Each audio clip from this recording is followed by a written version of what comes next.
Retired canine dog stops at sealed door. What the nurse found was chilling. The Tranquil Ridge Neurological Care Center looked like a peaceful place. With its clean white walls, flower beds, and music playing softly in the hallways, it gave off the feeling of safety. Families smiled during visits. Patients watched birds from their windows. But sometimes, what looks peaceful on the outside hides something much deeper. Marina Wells had just started working there as a new occupational therapist. After a hard year at her last job, she was hoping for a fresh start. She was 29, kind, and always tried to listen more than she talked. Her patients liked her calm voice and steady hands. Marina didn't feel like a hero, just someone who wanted to help people get better.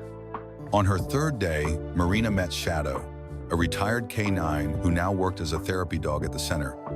He was a large Belgian Malinois with graying fur, quiet eyes, and a way of watching people like he already knew their secrets. Shadow had worked in search and rescue during disasters. Now he helped people feel less alone. The staff said he was gentle and well-behaved, but that he was picky, only followed people he trusted. For some reason, Shadow seemed to like Marina right away. One afternoon, Marina took Shadow for a walk through the hallways, as she had been told. Everything was normal. Nurses wheeled carts, patients played chess, and soft sunlight poured through the windows. But as they passed a hallway on the west side of the building, Shadow suddenly stopped. He didn't pause like he smelled food or heard a noise. He froze. His ears perked up, his muscles tightened, his nose twitched. Then, without warning, he growled a deep, rumbling sound that made Marina stop cold. "Shadow?" she whispered. "What is it?" He was staring at a heavy wooden door at the far end of the hall. It looked older than the others, with rust around the hinges and a dark stain at the bottom. There was a metal plaque above the handle that said Room W42, but the letters were scratched. Shadow growled again, louder this time. He moved in front of Marina like he was trying to block her from something. A nurse nearby poked her head out of her room. "Everything okay?" she asked, annoyed. "Yeah," Marina answered quickly. "Just Shadow being Shadow." "Well, don't get too close to that wing," the nurse said. "It's sealed, no patients there." The nurse left. Shadow didn't move. Later that night, Marina couldn't sleep. She kept thinking about the way Shadow acted. She'd worked with therapy dogs before. They barked at loud noises, chased tennis balls, or sniffed for food. But this was different. Shadow had stood like a guard, like he'd done this before. The next morning, she asked a coworker, "What's in the West Wing?" The woman laughed nervously. "Storage, maybe? Or old rooms they never fixed. What about room W42? Her smile faded. "No one goes in there." That answer didn't help. In fact, it made Marina more curious. That night, she stayed late. Most of the patients were asleep. The halls were quiet, except for the hum of machines. Marina walked Shadow one more time. But this time, she didn't stop him when he tugged toward the West Wing. Shadow led her straight to the old door. The hallway was dark. The overhead lights flickered. Marina took a step closer. There was something strange about the silence, like the building itself was holding its breath. Shadow let out a low growl, then barked once, sharp and loud. Marina jumped. "Shh," she said, trying to calm him. "It's okay." But then she saw just a tiny thing. A soft light, like from a lamp or an old television, was glowing under the door. There weren't supposed to be any lights on in that wing. No staff, no patients, no power. Marina bent down, heart pounding, and looked through the keyhole. At first, she saw nothing. Then, a shadow moved inside. Slow, dragging. The shape was human but wrong, like the person was hunched or broken somehow. Marina gasped and stumbled backward. Shadow growled again, teeth bared, eyes locked on the door. Marina took his leash and pulled gently. "Come on, boy, we need to go." But in her mind, she knew one thing for sure: whatever was behind that door, Shadow had seen it long before she did, and he wasn't going to let her ignore it. Marina couldn't stop thinking about what she saw through the keyhole. That shadow, the way it moved, it didn't feel like a dream or a trick of the light. And Shadow, the dog, had reacted like he was back on a mission. Something was wrong. Really wrong. But every time Marina tried to ask questions, people brushed her off. Probably just old wiring, one nurse said. Stay where you're assigned, warned another. Even Dr. Wills, the calm and polished director of the center, smiled and said, It's an old building, Marina. Don't let your imagination get the best of you. But Shadow wasn't imagining anything. He still pulled toward the west wing every time they walked. He stopped at room W42 like he was waiting for someone to open the door. He didn't growl now, he just stared. Marina decided to look deeper. She stayed late again the next night and brought her small flashlight. Hidden in her pocket was a notepad. If the staff wouldn't give her answers, she'd find them herself. She started with the patient records. She checked every room listed in the West Wing.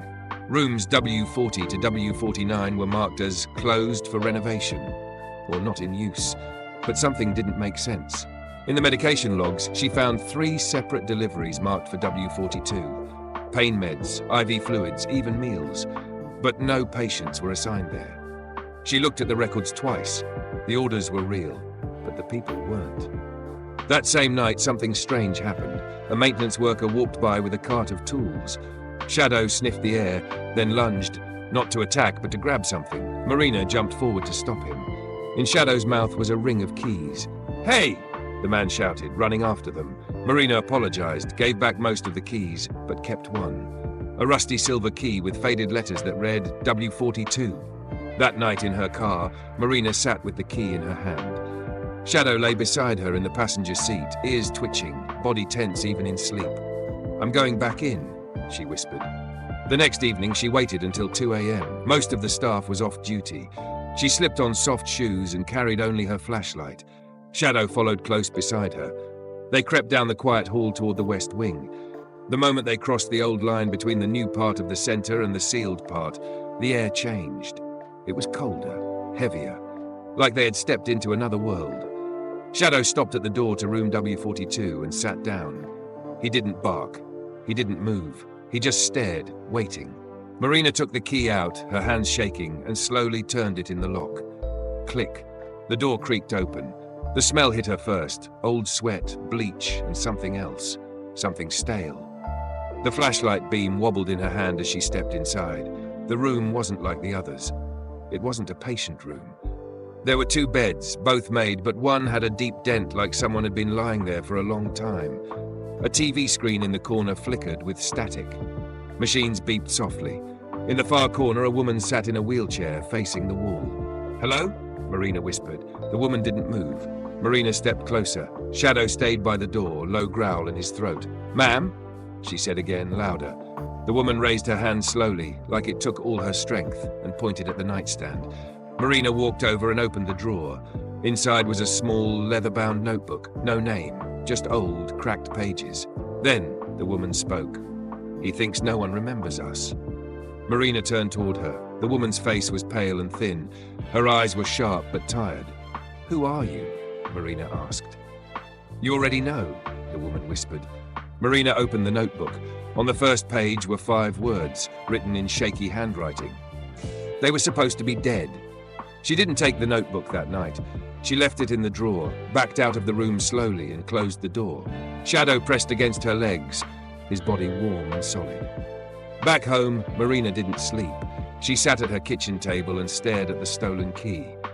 That woman in the chair, she had no chart, no records, no name. But she was alive, and someone had tried very hard to make sure no one knew. Marina knew the woman in room W42 wasn't just a forgotten patient. She had been hidden, on purpose. But why? And who was he, the man she warned about? The next day, Marina returned to the West Wing before her shift. The notebook was still there. This time she took it. She read it in her car. The pages were filled with short entries, names, numbers, medical terms she didn't fully understand. Some entries were crossed out in red ink. One stood out. July 17, 2011, subject E7, terminated. Then, under that, written in shaky handwriting, not terminated, moved to W42. The woman in the chair had a name, or at least a code. Subject E7. Marina wasn't just dealing with a hidden patient. This was something bigger, something that felt wrong deep in her gut. She called an old friend named Devin Poe, a local reporter. She trusted him. Devin had helped expose poor conditions at a youth center 2 years ago. He met her at a coffee shop that afternoon. "I need help," she said, handing him the notebook. He read the first page and looked up, his face pale. "Where did you get this?" "I can't say, but there's a woman. She's still alive." Devin nodded. "Okay, I'll see what I can find." That night, Shadow acted strange again. He wouldn't eat. He stood near the door, alert and quiet. Marina stayed up late, reading through the notebook again. One name showed up more than once. Dr. Julian Mercer. Marina asked around the center. No one remembered the name. But the next day, she saw a man in a grey suit walking through the east hallway. He wore no name tag, didn't speak to anyone, and carried a slim silver case. Shadow growled when he saw him. Marina followed at a distance. The man turned down the west hallway and disappeared through a side door, one that should have been locked. "Is that him?" Marina whispered to Shadow. He didn't answer, of course, but his growl said enough. That night, Marina hid in the laundry room after her shift. She waited, silent, crouched behind shelves. At midnight, she heard footsteps, soft, steady. The man in the grey suit walked past her hiding place and entered room W42 using a device on his wrist. The door clicked open. He stayed inside for 20 minutes. When he came out, he looked calm, too calm. The silver case was gone. Marina waited until it was safe, then made her move. She used the key again, flashlight in hand. The woman was still there, now sitting up. "You came back," the woman whispered. "I'm getting you out," Marina said. She undid the straps on the wheelchair. The woman was weak, but tried to stand. Shadow stayed close, guiding her like a gentle bodyguard. They made it halfway down the hallway when red lights flashed across the ceiling. An alarm. "They know," Marina whispered. 2 men in black uniforms stepped out of the elevator, tasers in hand. "Don't move," one of them barked. Shadow leaped forward, not to bite, but to yank one guard's arm, throwing him off balance. The second guard raised his taser, but Shadow turned, growling, blocking Marina and the woman. Marina yanked the fire alarm on the wall. Sprinklers went off. Water sprayed down. Screams echoed across the building. It was chaos. She grabbed the woman's arm and ran. Then, out of nowhere, a voice shouted from the end of the hall. "This way!" It was Gerald, an old janitor no one ever paid attention to. He waved toward a side exit Marina hadn't seen before. They ran through it and out into the night air. Gerald slammed the door behind them. They didn't stop running until they reached Marina's car, 2 blocks away. Marina helped the woman into the back seat. Shadow jumped in beside her. Gerald sat in front, breathing hard but calm. "You knew," Marina said, eyes on him, "all this time." Gerald nodded. They were going to make her disappear, again. "Who is she?" Marina asked. Gerald looked out the window. "She's proof that the program didn't stop, that people were hurt, erased, and she's the last one." Back at Marina's apartment, the woman finally spoke her name. "My name's Eve," she whispered. "At least, I think it is." She didn't say anything else that night, but when Marina locked the front door, Shadow stood there, nose to the air, ears twitching. He still smelled danger. And Marina knew this wasn't over. For the next few days, Marina kept Eve hidden in her small apartment. She gave her clean clothes, warm meals, and a soft bed to sleep in. Eve barely spoke. She seemed lost, like her mind had been stuck in a dark room for years. Shadow stayed close to her, never leaving her side. At night, he would curl up on the floor near Eve's bed, keeping watch. He didn't bark. He didn't sleep much either. Marina knew time was running out. Whoever had tried to erase Eve would come looking. She needed help. She called Dog Devin Poe, the reporter, again. "I have her," she said. "The woman. Her name is Eve. I need someone who can protect her." Devin didn't ask questions. He gave Marina a name, Rosalind Haynes, a former investigator who now worked with whistleblowers, people who exposed the truth when no one else would listen. Rosalind met them at a quiet diner outside the city. She was in her 50s, with silver hair and kind but serious eyes. She listened as Marina told the whole story, about the secret room, the strange files, the man in the grey suit. Rosalind nodded. "I've heard whispers about a program like this. It was called Project Beacon, off the books, designed to test memory control." "Eve was part of it," Marina said. She was subject E7. Rosalind didn't blink. We'll get her somewhere safe, but if you want this story to matter, we have to make it public. Marina hesitated. She wasn't used to speaking up, but then she looked at Eve, who had started to whisper her brother's name in her sleep. Tyler, she would mumble, you promised you'd find me. That was all Marina needed. 10 days later, a small public hearing was scheduled by the state's Health Oversight Board. Marina was asked to testify. So was Eve, though Rosalind made sure her face would be hidden. She was still fragile. The night before the hearing, Marina sat on her porch with Shadow. The stars above were quiet. The wind was cool. I don't know if they'll believe me, she said softly. Shadow gave a soft huff and leaned against her leg. You're the reason I found her, Marina added, scratching behind his ears. You're the one who knew something was wrong. The next day, the hearing began in a small courtroom near the state capitol. No cameras, just a few reporters, some officials, and a judge with tired eyes. Marina stepped up to speak. She didn't read from her notes. She spoke from her heart. My name is Marina Wells. I work as an occupational therapist. I'm here because I found a woman who wasn't supposed to exist. A woman who had been locked away without a name, without a voice.